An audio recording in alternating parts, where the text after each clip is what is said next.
Olá, boa tarde. Eu me chamo Melissa Fioravante, sou psicóloga e estamos aqui no Semente novamente para a gente falar do live dessa semana. Bem, se você está chegando agora para o nosso live de sábado, hoje nós vamos falar sobre o perdão e a psicoterapia. Sim, meus amores, a gente pode e deve falar sobre o perdão. A nossa live de hoje vai fazer com que você, terapeuta, quebre alguns paradigmas, algumas inseguranças e entenda um pouquinho como pode ser explicado a forma que a pessoa lida, né, o paciente lida com o perdão quando a gente vai discutir isso em psicoterapia, tá? Oi, Érica, muito bem-vinda! Como vai? Érica está aqui com a gente firme e forte. Oi, Josi, seja bem-vindo. E já estamos esquentando aqui os motores. Vou esperar só um pouquinho, porque como a gente atrasou, muita gente já deve ter pensado, não deu, tal, mas... Oi, Raquel, seja muito bem-vinda. E estamos aqui no nosso live. Aqui, tá todo mundo chegando. E aí a galera deve estar procurando, deixa eu até ver se está tudo certinho aqui. Deixa eu ir acompanhando por aqui. Vocês estão me ouvindo bem? Quem está aqui? Estão me ouvindo direitinho? Só ver se está tudo certinho aqui no nosso WhatsApp. Tudo ótimo. Isso, faz igual a Raquel, gente. Já vai compartilhando, vai colocando no feed de vocês, convida a galera para vir assistir, tá? Oi, cheguei, só consegui entrar. Agora que a gente está começando, Ana, estamos conseguindo entrar agora também. Também agora que a gente entrou. Tá? Não se preocupa, não. Tá? Estamos aí, nem começamos. Estamos esquentando os motores, Ana. E, ó, não se preocupem, tá? Se você não puder assistir com a gente até o final, amanhã a gente está colocando esse live de hoje no nosso canal do YouTube, youtube.com/semente psicologia, tá? Aqui. Estamos aqui esquentando os motores.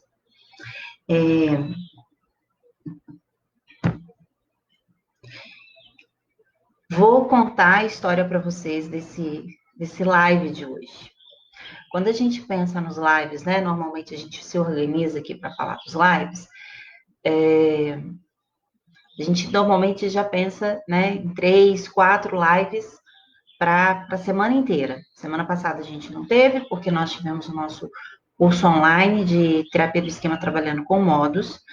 Mas no live anterior, a gente falou sobre dedo podre para o amor, né? E a luz da terapia do esquema.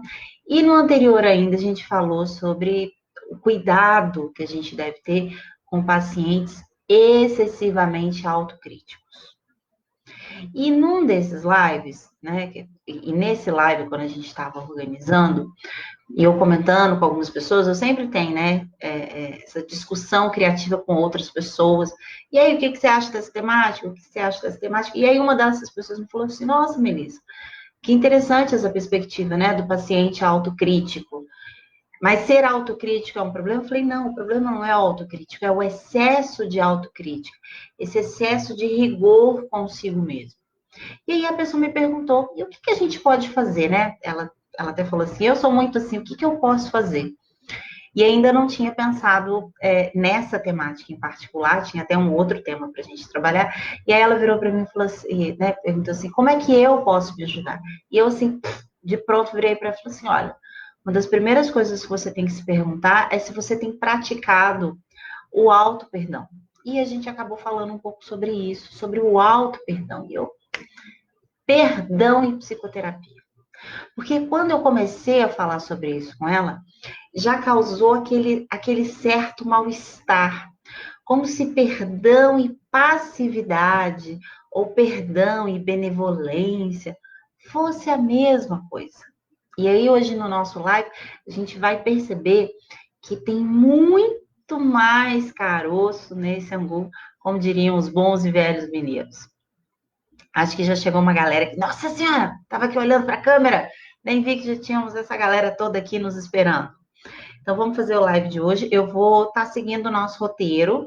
E aí, de vez em quando, eu venho dar uma passeada aqui no nosso chat. Vocês podem ir fazendo perguntas, que não tem problema não. Se eu não conseguir responder na hora que eu der uma pausa do roteiro, eu venho aqui e sigo. Ok? Não tem o menor problema. A gente vai... aqui o nosso live, ele é dinâmico, tá? Então, como eu acabei de contar essa historinha para vocês, né?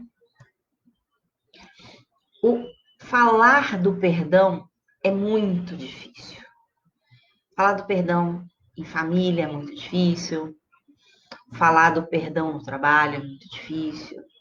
E falar perdão na terapia é mais difícil ainda. Porque muitas vezes o perdão ele é associado com uma ideia religiosa, com uma ideia de que perdoar alguém é dar a segunda face, perdoar alguém é ser misericordioso e aceitar as falhas do outro numa atitude quase que messias, de bondade pura e absoluta. E como vocês sabem, é um tabu enorme o espaço setting terapêutico, onde a gente, né, acredita muitas vezes de maneira equivocada que religião e psicoterapia não se discute. E se falar de perdão é falar de religião, falar de perdão, então, na psicoterapia, muito menos. É colocado muitas vezes o perdão desde que o paciente traga isso. Não é muito bom visto, assim, com muitos bons olhos, quando o terapeuta sugere a possibilidade de se discutir, diante de determinadas situações, o perdão do paciente. Muitas vezes o próprio terapeuta tem medo de que o paciente fique com raiva dele. A gente vai falar um pouquinho sobre as formas como a gente lida com o processo do perdão. E aí, diante desse medo de que o terapeuta diga, né? A gente passa por duas situações. Mas, Melissa, e se o paciente ficar com raiva de mim? Quando eu virar para ele e falar assim, você não acha que essa situação você poderia perdoar? Ele vai ficar com raiva de mim. Ele vai achar que eu não entendo, que eu não sou empático. Ou pior, não sei se é pior, mas a gente poderia dizer que é pior. O próprio terapeuta disse, mas se eu tivesse no lugar dele, eu também não perdoaria. Então, isso tudo fica misturado. E eu quero deixar muito claro que o objetivo dessa live não é dizer se você, enquanto terapeuta, tem que sair desse olhar de eu tenho medo porque eu tenho medo de perder o paciente, ou no lugar do paciente eu faria a mesma coisa. Eu sempre digo isso, eu estou aqui para levantar possibilidades. O que eu estou jogando, né, nessa live é a proposta para que você se torne mais flexível. Pense em novos pontos de vista e até mesmo em novas práticas. E a prática de se trabalhar o perdão é uma prática muito importante. O perdão, ele não é uma coisa simples, na verdade, ele é multidimensional, né? Ele tem uma dimensão cognitiva, uma dimensão emocional e uma dimensão comportamental. Muitos autores falam da importância de se trabalhar o perdão na psicoterapia, porque é uma estratégia de trabalhar a qualidade de vida. Quando a gente fala do perdão, muitos autores vão dizer que a gente deveria pensar em políticas públicas de saúde mental. Porque quando se trabalha o perdão, a gente está trabalhando qualidade de vida. E por que o perdão deve ser incentivado? É sabido que as pessoas que não perdoam, mantêm uma orientação para o passado, vivem rotineiramente aquelas memórias de tragédia. Entendam bem, eu não estou dizendo que perdão e transtorno de estresse pós-traumático é a mesma coisa. Mas alguns estudos apontam que a mesma vulnerabilidade cognitiva para pessoas que vão desenvolver o TEPT é uma vulnerabilidade bem semelhante para aquelas pessoas que têm uma maior dificuldade de perdoar. E aí, essas pessoas, né, que vivenciam essa aderência com esse passado, que definem muitas vezes o seu próprio self como algo colado a essa situação, né, em que ele foi ofendido, em que ele foi prejudicado, em que ele foi abusado. Essas pessoas carregam consigo sinais como preocupação, ansiedade, desconfiança, e a gente sabe que esse é um terreno muito farto para desenvolvermos transtornos mentais como depressão e ansiedade. Então, quando a gente fala de pacientes que têm dificuldade para desenvolver o perdão, a gente não está qualificando essas pessoas em pessoas melhores ou piores. Porque aí sim a gente entra sem perceber nessa seara da religiosidade, onde a gente coloca, né, pessoas melhores e piores de acordo com as suas virtudes. O que eu estou propondo aqui é pensar que existem determinados pacientes, existem determinadas pessoas que têm maior ou menor facilidade para se perdoar as circunstâncias, e aí a gente não está dizendo quais circunstâncias, e essas, vamos dizer assim, essas vulnerabilidades, né, estão associadas diretamente à possibilidade dessas pessoas adoecerem. Então, aí a gente começa a entender a importância de se trabalhar o perdão, porque perdão e saúde mental está diretamente relacionado. Dentre as diferentes definições encontradas na literatura, a gente vai trazer uma aqui que eu achei bem interessante, e nos comentários eu já vou colocar inclusive o link do artigo que eu me baseei, que foi da Pinho e da Falcone de 2017. Nem é tão antigo assim não, é um artigo bem interessante, tá? E que elas vão dizer o seguinte, que o perdão é uma disposição, olha só que interessante, para abandonar o próprio direito de ressentimento, julgamento negativo e comportamento indiferente em relação a outra pessoa, aquela pessoa que me injustiçou. Então, são duas colocações, eu vou pegar essa primeira. Então, olha, o perdão significa que eu faço uma escolha. Essa escolha diz em relação ao meu sentimento e ao meu comportamento. E aí é muito interessante, porque nós temos uma visão muito equivocada de que diante dessa atitude de perdão, comigo não acontece nada. A única pessoa que tem todas as vantagens, todos os méritos desse perdão é o outro. Então, eu me sinto muitas vezes duplamente vítima desse processo. Vítima por ter sofrido uma injúria, fui lesada, fui abusada. E aí eu sou vítima novamente porque eu tenho uma atitude que apenas o outro se beneficia. E aí a gente vai falar um pouquinho disso aqui. Mas, na verdade, olha só que interessante. A atitude do perdão diz da minha disposição de reconhecer que eu tenho um direito de estar ressentido, que eu tenho um direito de fazer um julgamento negativo, que eu tenho, inclusive, o direito de me comportar de maneira indiferente em relação ao outro, mas eu abro mão desse direito. Eu escolho. E, ao mesmo tempo, enquanto isso acontece, enquanto eu abro, né, mão de sentimentos negativos, de julgamentos negativos, eu também me associo a sentimentos de compaixão, generosidade e até mesmo amor em relação a essa pessoa. Então, vocês estão percebendo que perdoar não é uma coisa simples. Perdoar é uma coisa muito complexa. E que esse conceito, ele coloca exatamente a ordem. Essa ordem não aconteceu à toa. Essa ordem não acontece, não, quando a gente perdoa, a gente ama o outro. Não.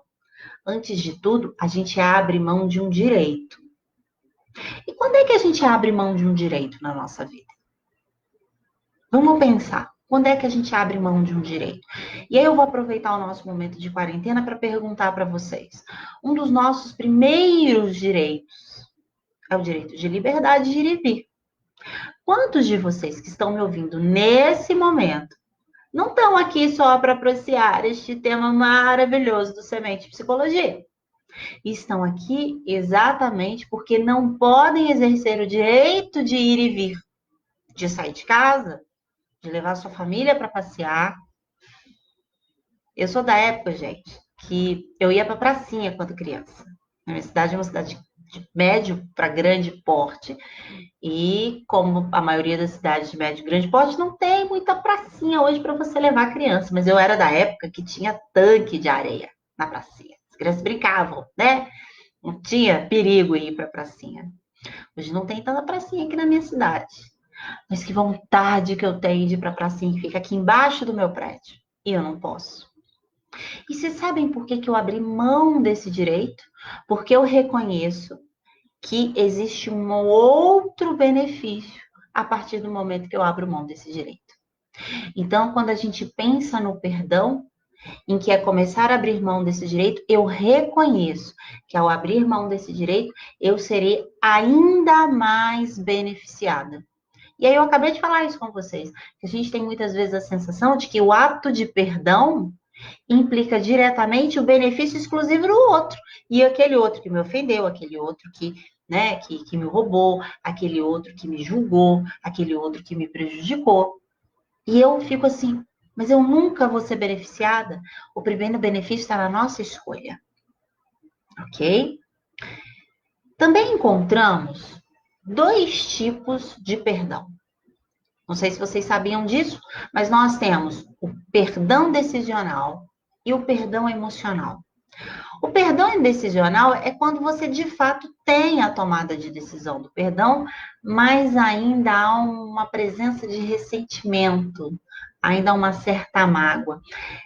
Claro, você tem a interpretação cognitiva de que essa é a melhor decisão, mas emocionalmente isso não está muito claro. Esse tipo de perdão decisional, infelizmente, acontece muitas vezes nas relações amorosas, em que um dos membros, né, trai o outro membro, vivenciando uma relação monogâmica. E aí eu não estou falando de casamento, eu estou falando de qualquer relação onde há um contrato de monogamia. Um parceiro trai o outro parceiro, e aí o parceiro traído diz que perdoa, mas que em situações de estresse, em situações de maior vulnerabilidade ou fragilidade, aquele ressentimento vem à tona. E é muitas vezes o parceiro, né, que traiu, questiona se de fato houve um perdão. Porque ele entende, como a maioria das pessoas entendem, que só existe perdão se o perdão for completo. E é o que a gente chama de perdão emocional. E aí a gente já começa a tirar essa ideia de que só existe esse perdão completo. Não, a partir do momento que você tem uma tomada de decisão, embora ainda haja um ressentimento, você está no caminho para que isso aconteça. Isso é um perdão. Né? A gente tem que parar com a ideia de que existe tudo ou nada. Ou você perdoa ou você não perdoa. Este perdão, essa presença de ressentimento, não quer dizer que ainda não existe um perdão. Vamos dizer que é um perdão em construção. Né? Já no perdão emocional, a gente diz que há uma superação desses afetos negativos. Né? Nesse artigo que eu estou trazendo para vocês, que eu achei muito interessante, os mais recentes que a gente vai encontrar em português, e a Falcone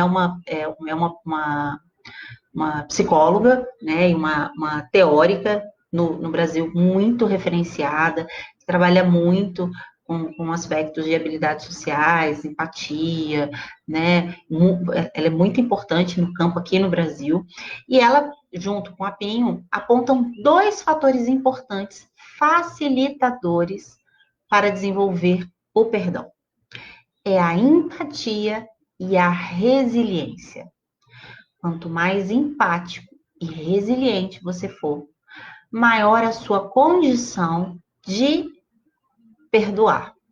Entretanto, mágoa e a intensidade da mágoa, ou seja, se você é uma pessoa em que tem uma capacidade de vivenciar a mágoa muito presentemente, isso já é um dificultador para você perdoar. Essas pessoas que dizem, né? E às vezes dizem até orgulhosas, que eu sou rancorosa, eu não esqueço mesmo. essas são pessoas que elas vão ter uma dificuldade maior de perdoar. E aí eu deixo aqui um clique, né? Um questionamento. Se ser rancoroso torna você uma pessoa também com dificuldade para perdoar, e para perdoar você precisa ser mais empático e resiliente, será que você não é uma pessoa menos empática e menos resiliente? Será que de fato você que se tivesse, né, que perdoar alguém e alguém propôs, mas você não acha melhor perdoar? Porque não é você, porque não é a sua filha, porque não é o seu esposo, porque não são os seus pais, porque não é com a sua vida. Será que é essa pessoa que está pedindo empatia para o outro? Está dizendo assim, seja empático comigo, reconheça as minhas necessidades. Será que essa pessoa que tem tamanha dificuldade em perdoar também é uma pessoa empática? Não tem resposta para isso, meu povo. Estou trazendo aqui esta reflexão, ok?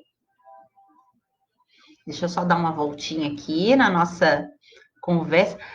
Bruna, vou colocar aqui para você nos nossos comentários o nome do artigo. Na verdade, eu vou deixar 3 links aqui para vocês pegarem, ok?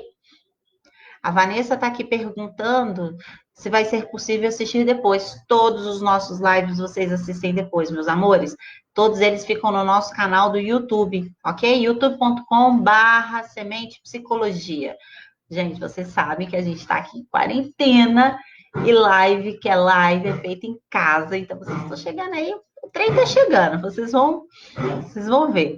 A Ana está aqui dizendo que ainda bem achou que tivesse perdido alguma coisa, perdeu nada. Tá? Estamos aqui, tá? Aproveitar e beber um gole d'água enquanto está chegando o trem.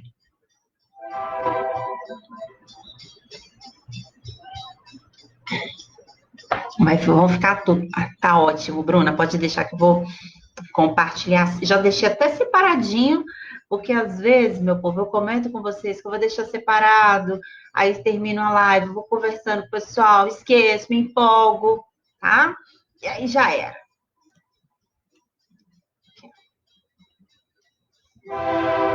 Aqui, já tô voltando, só tô esperando esse trem falar passar aqui um pouquinho, para não ficar esse barulho na cabeça da gente. Para não ficar esse barulhão. Pronto. Está passando. Live de responsa, gente, é live feita em casa, tá? Na casa da gente. Nesse tempo de quarentena não tem como a gente fazer diferente. Aproveitem. Quem tá aqui já me assistindo já compartilhou lá no feed de vocês, já chamou os coleguinhas para assistir, hoje tem que chamar. Vamos lá, meu povo. Então a gente falou de 2 conceitos importantes, que é a empatia e a resiliência. O que é empatia? Né? A empatia é a condição que eu tenho de me colocar no lugar do outro. Ou é sentir empaticamente, é sentir como o outro sente. Eu não sei se vocês sabem, mas a empatia é um pouquinho mais complicado do que isso. A empatia, ela não é nem uma emoção e nem um pensar empaticamente. Na verdade, a empatia, ela é multidimensional. A empatia, ela é cognitiva, emocional e comportamental. Por exemplo, nós não só escutamos empaticamente, como temos que também aprender a ter uma comunicação empática. Eu também preciso desenvolver a minha habilidade de escutar, conseguir reconhecer as necessidades, aquilo que a pessoa, e falar empaticamente. Falar empaticamente, às vezes, é ficar quieta, tá, meu povo? Só para dizer isso para vocês. Às vezes, não tem que falar nada. É a melhor fala empática que alguém pode ter na vida, tá?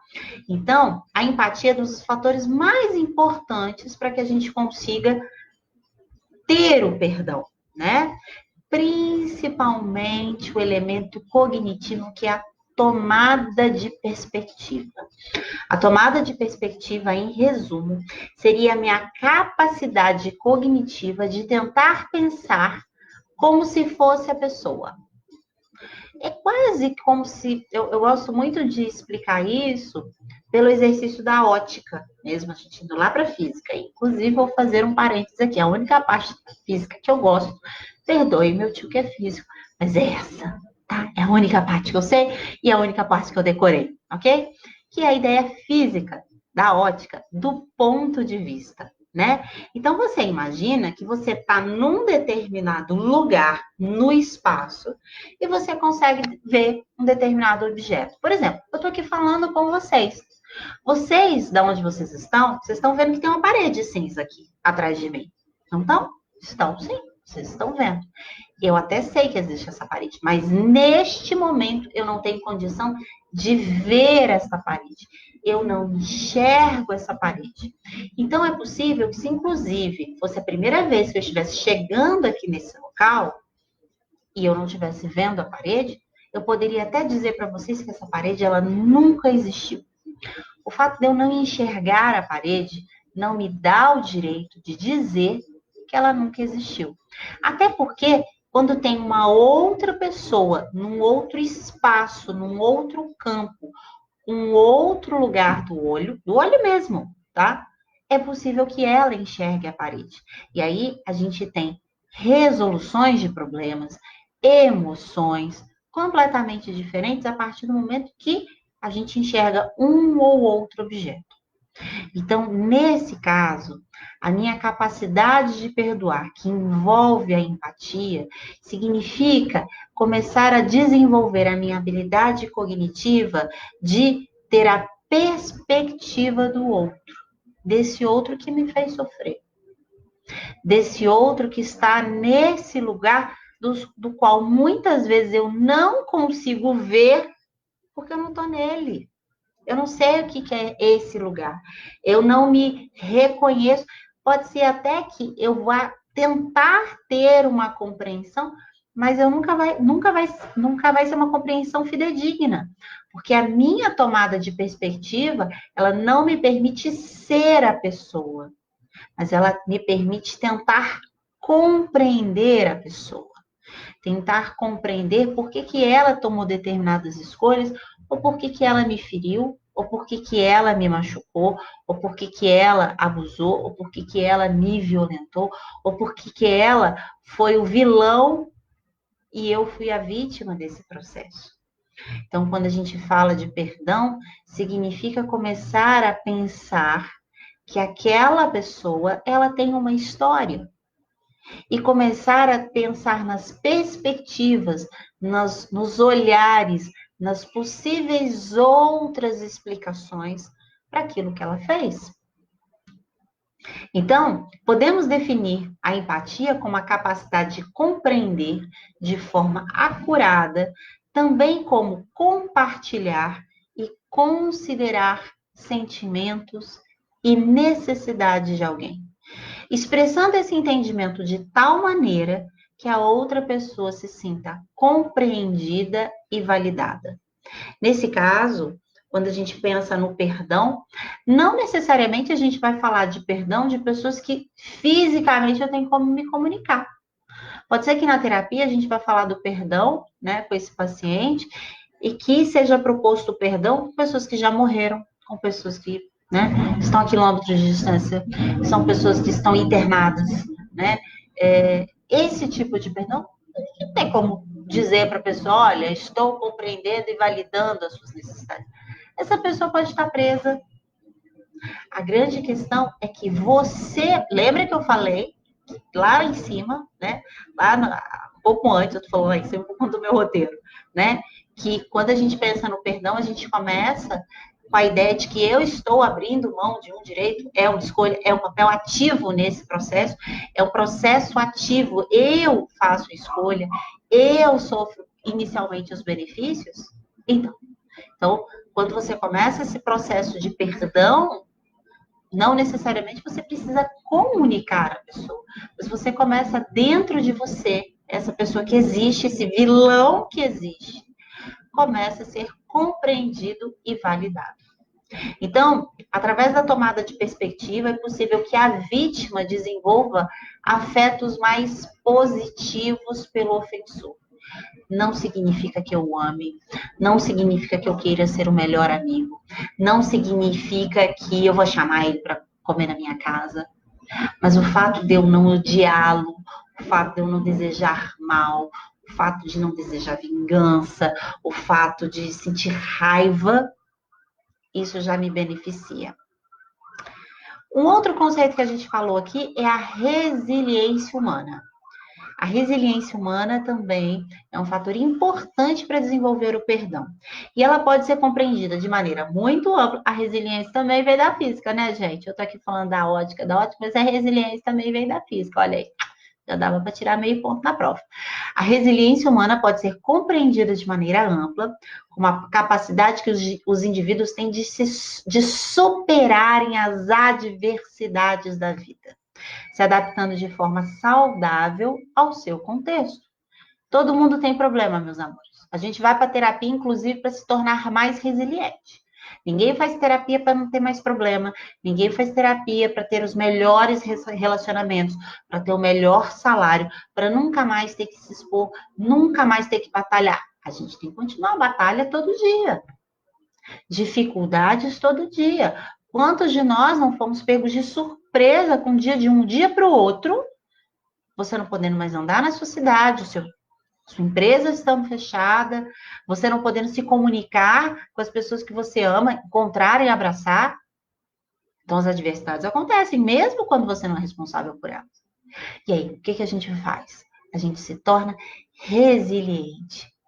Como é que eu posso me adaptar diante dessas dificuldades? Diz respeito, olha só que importante, como eu enfrento, como eu me recupero e como eu supero, como eu me transformo. A resiliência é um processo de transformação, uma transformação interna.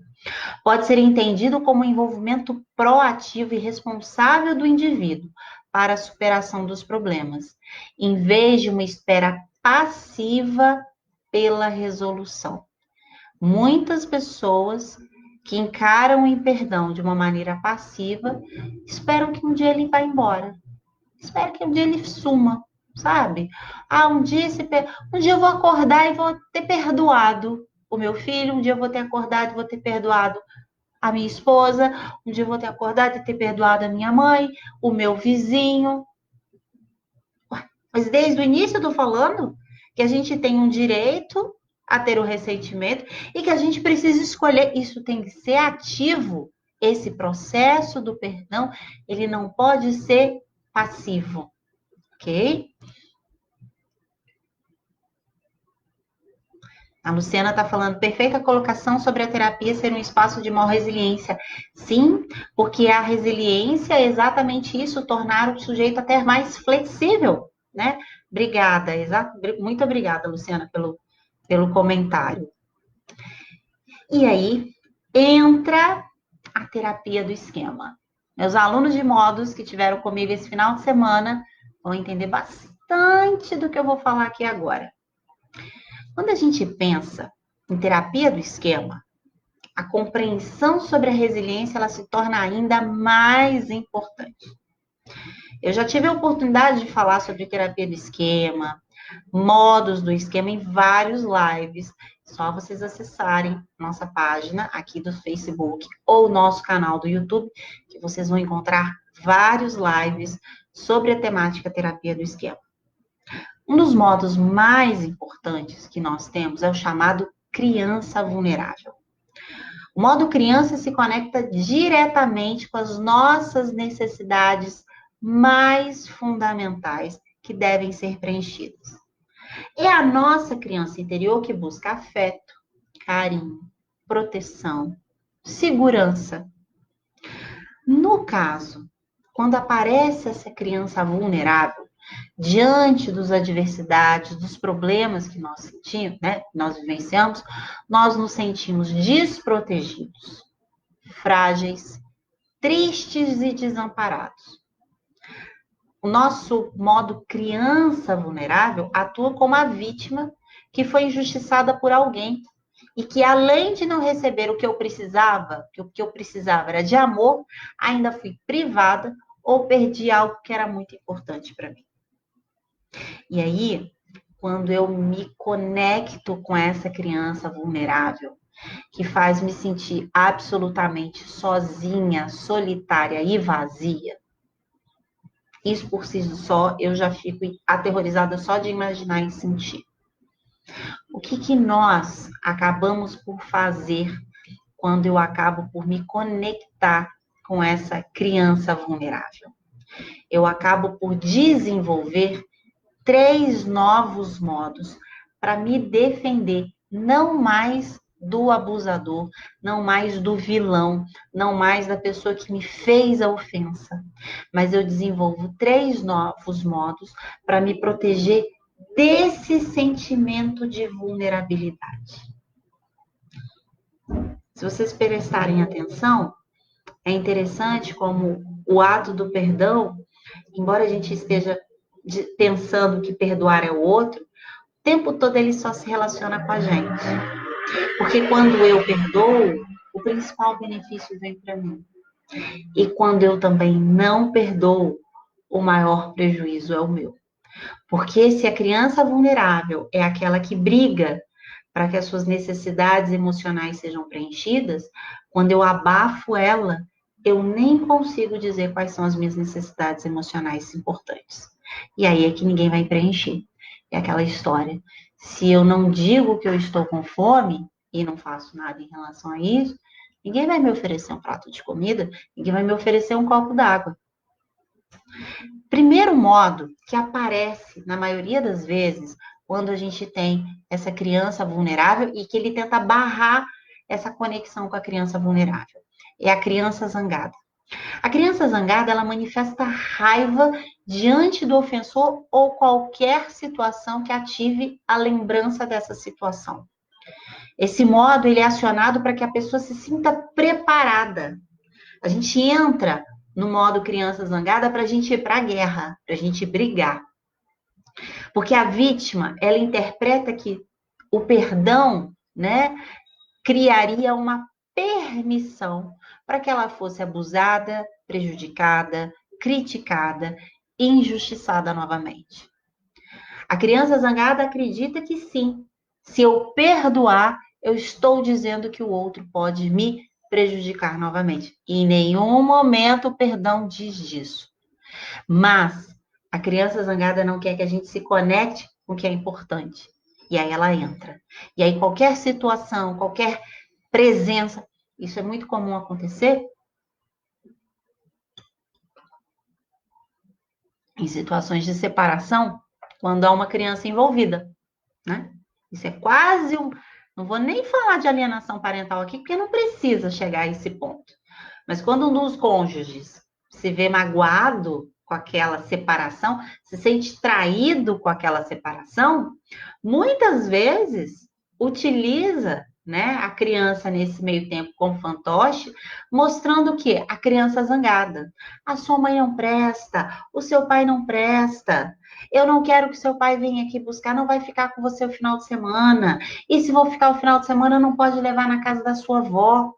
Por quê? Ela tá achando que se ela abrir mão, é mais alguma coisa que ela vai abrir mão.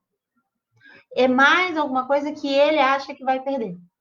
E aí a criança zangada tá ali, tá? Um outro modo que acontece, e esse então é perigosíssimo, a gente já falou um pouquinho dele antes, é o modo protetor desligado, cuja estratégia é total indiferença, como se o esquecimento fosse uma solução para o processo de perdão. Lembra que eu falei? Um dia eu acordo e eu vou ter perdoado, é assim, sabe? Um dia eu acordei gripado, no outro dia eu já não estou mais gripado, e é assim que é a vida, tá? Isso é como se a gente estivesse jogando a sujeira debaixo do tapete. Infelizmente, quando não há um ato de reflexão sobre isso, vamos refletir sobre o que aconteceu comigo. Vamos ter uma tomada de perspectiva, vamos ser mais empáticos. A vítima também não explora as suas necessidades emocionais. Por que eu fiquei chateado? O que eu fui privado? O que eu fui injustiçado? O que tomaram de mim? Por que isso é importante? Bem, quando eu entro no protetor desligado, né, eu perco a conexão com as minhas necessidades emocionais e também impeço que haja uma promoção de empatia e resiliência. E um terceiro modo, que é perigosíssimo, tão perigoso quanto esse protetor, e aí vocês vão lembrar da nossa live retrasada, é o nosso pai e mãe exigente. Muitas vezes a gente se responsabiliza pelo prejuízo que foi causado pelo ofensor. Em situações mais críticas, é possível que a vítima acabe por justificar como merecedor o que esse ofensor, o que esse vilão fez. E nesse caso, o mais importante é a prática do auto-perdão, que a gente vai falar daqui a pouquinho. Infelizmente, esses modos são os mais ativados e são os mais difíceis da gente trabalhar em terapia.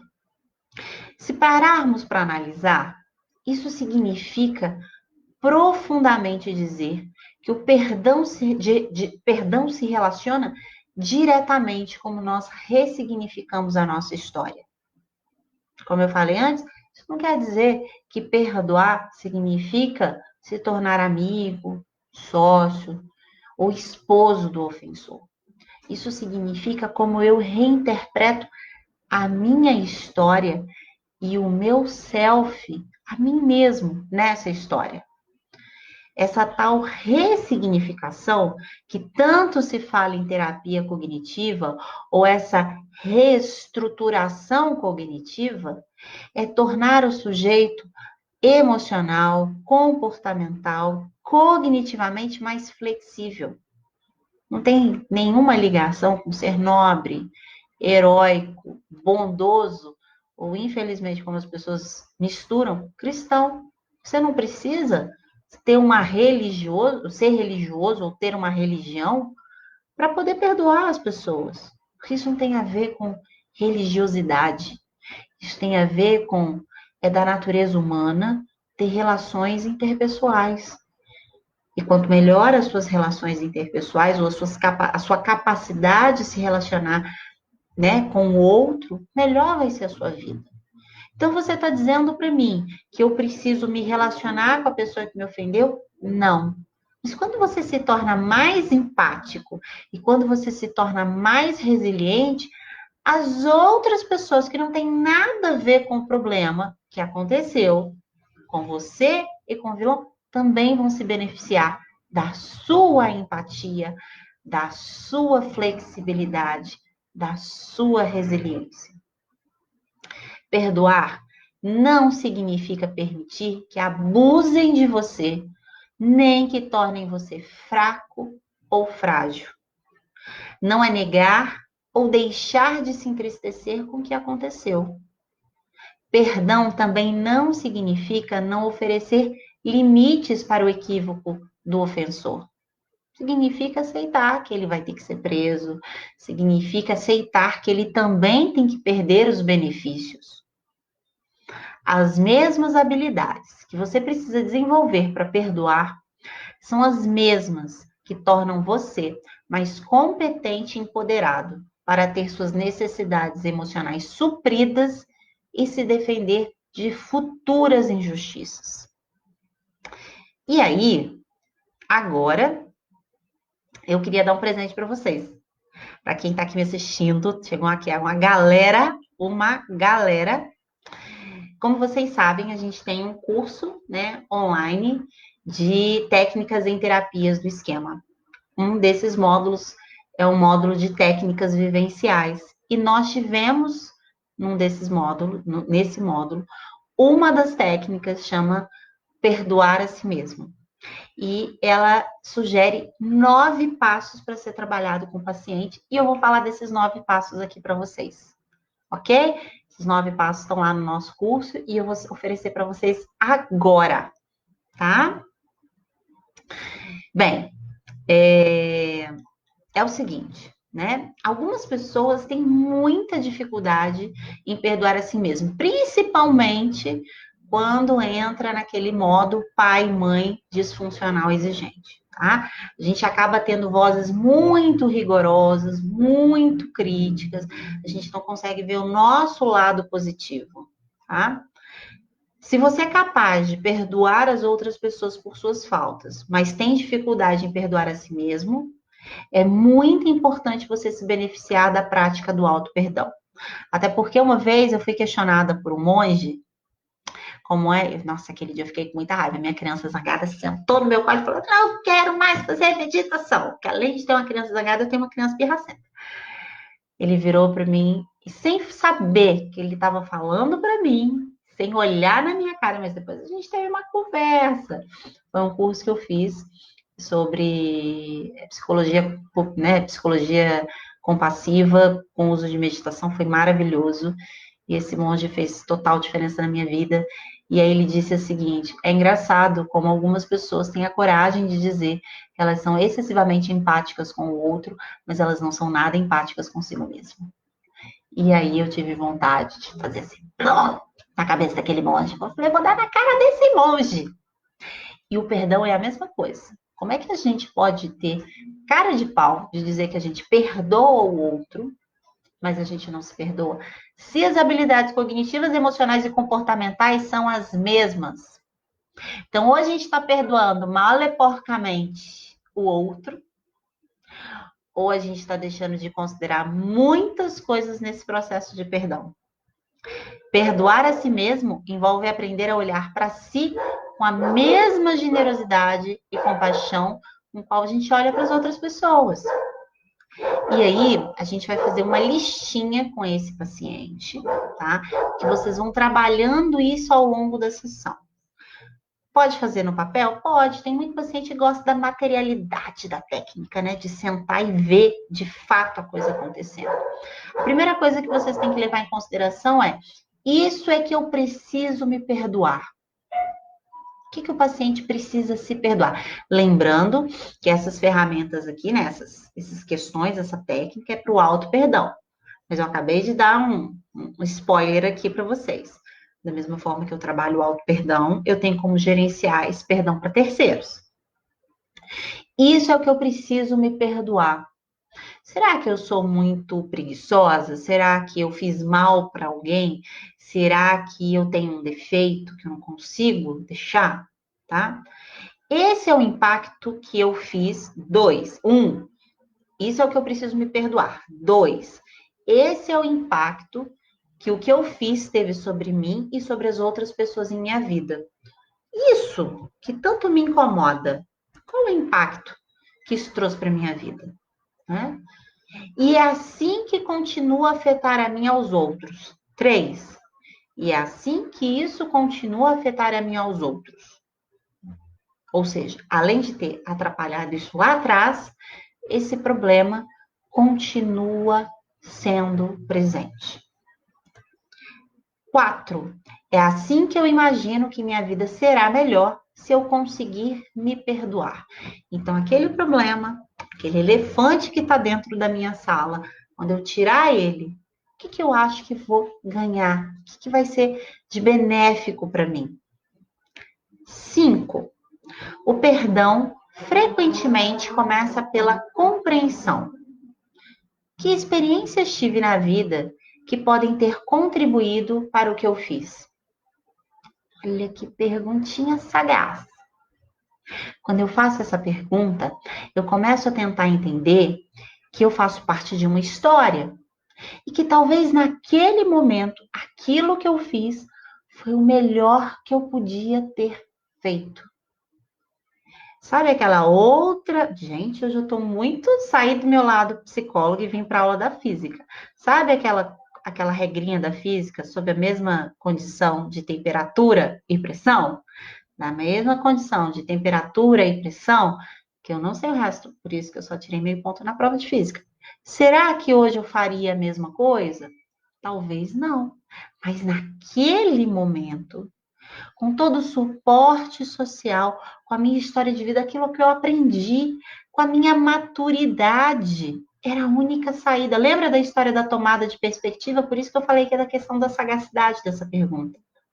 Porque quando eu faço esta pergunta para mim, esta pergunta eu posso fazer para o outro. O que aconteceu na vida dele que a gente poderia dizer? Não, a gente não está falando de causa. Tanto que a pergunta não é causa, é o que contribuiu, que fatores estão associados. Porque a gente não está solto no planeta, né, gente? A gente não é o acaso. Tudo tem uma relação. 6. O que eu pensaria da outra pessoa que tivesse feito isso? Se fosse o meu filho, se fosse o meu pai, se fosse o meu chefe, o meu colega de trabalho, se fosse uma pessoa que eu admiro muito, se fosse o meu melhor amigo, será que eu tomaria essa decisão da mesma forma? Pensaria, interpretaria da mesma forma? 8. Perdoar não significa aceitar, esquecer ou negar o que foi feito e a dor que você sentiu. Eu vou repetir isso aqui, que eu acho que isso aqui é importantíssimo. Perdoar não significa aceitar passivamente, não significa esquecer, ignorar, ser indiferente ou negar, jogar debaixo do tapete o que foi feito, muito menos com a dor que você sentiu. Ao contrário, perdoar significa uma forma de abandonar a culpa e a vergonha e compreender suas ações seguindo uma perspectiva diferente. Da mesma forma, quando a gente perdoa o outro, abandonar o ódio, a ira, o rancor e compreender que eu posso ser uma pessoa não aderida àquilo que aconteceu. Aquilo que aconteceu faz parte de mim, mas aquilo que aconteceu não é a minha história. É isso que a gente fala de perdoar em relação à saúde mental. Nós construímos a nossa história todos os dias. Algumas pessoas têm 30 anos de história. Algumas pessoas como eu, que semana passada fizeram 40 aninhos, 40 anos de história. Será que é justo que a gente represente a nossa história com algumas situações que causaram muita dor, muito sofrimento, que foram pontuais na nossa vida? Aquilo não é você, aquilo faz parte da sua história. Continue nesse exercício 8, escreva em um tom gentil e compassivo, com compaixão, com gentileza, sobre como você pode perdoar a si mesmo pelo que você fez. E 9, estas são as qualidades que eu tenho que permitirão que eu siga em frente. O quão incrível eu sou, o quão poderoso eu sou, o quão forte eu sou. Porque quando a gente não se perdoa, a gente foca apenas nos nossos defeitos, nos nossos prejuízos. Como também, quando alguém nos machuca, a gente se coloca nesse lugar de vulnerabilidade e a gente não perdoa, como se a gente se perdoar, a nossa parte ruim de fragilidade fosse prevalecer. Isso não é verdade. Vocês não se preocupem que como esse vídeo vai estar gravado, vocês vão ter tempo de fazer todas as anotações. Isso aqui vai ser construído ao longo do processo terapêutico. Principalmente quando você perceber que quando você está falando do perdão e entrarem os outros modos, talvez você vá ter um pouquinho mais de cuidado, porque esse exercício parece fácil, mas ele não é fácil. Ana, não se preocupa não, tá, Ana? A gente vai colocar esse vídeo na gravação e você copia direitinho ele, tá? Mas eu vou repetir aqui ele rapidinho. O perdão frequentemente começa pela compreensão. Que experiências tive na vida que podem ter contribuído para o que eu fiz, tá? Vamos lá, deixa eu voltar aqui para ver se não tem outras mensagens. Vou colocar aqui o nome dos artigos. Muito obrigada, Luciana. O perdão é um processo. E é isso que eu estou falando aqui. Vocês não imaginem. Vocês vão fazer esses 9 passos em 2 sessões, tá? Porque antes disso, vocês têm que ver se o paciente está motivado para esse processo. Até porque você pode propor isso para o paciente, ele pode achar que você está, tipo um Luí com vilão, que você não gosta dele, tá? É um processo. Boa tarde. Boa tarde, Débora. Oi, Nilimar, querido, bem-vindo. Boa tarde, Rose. Perdoar deixa a vida mais leve. Guardar mágoas durante toda a vida torna a caminhada bem mais pesada. E aí, vou colocar aqui no link dos comentários um vídeo que algumas pessoas já devem ter visto. Se não viram, vejam depois de assistirem esse live. Não corre lá para assistir agora, não. Espera a gente terminar. De uma idosa, tá? A chamada Eva, se eu não me engano. Acho que é Eva. Eva. Ela perdoa o nazista, né? Ela ficou presa em Auschwitz e ela perdoa num determinado momento. E aí tem uma fala dela linda que ela resolve, né? Um dia acordou e falou: e se eu escrevesse uma carta perdoando fulano? Eu sei que seria muito legal para ele. E de repente, olha só te falar, eu arrepio. De repente ela se dá conta de que se aquilo era importante para ele ou não, não era problema dela, mas que decidir perdoar tornava ela tão poderosa. E olha, eu fiquei emocionada. E passar esse poder na mão do outro era impossível. E que esse é o tipo de poder que só a pessoa que perdoa consegue ter. Também vou colocar este link do vídeo aqui nos comentários. Ele tá com legenda, tá bonitinho, ninguém vai deixar de assistir por conta disso.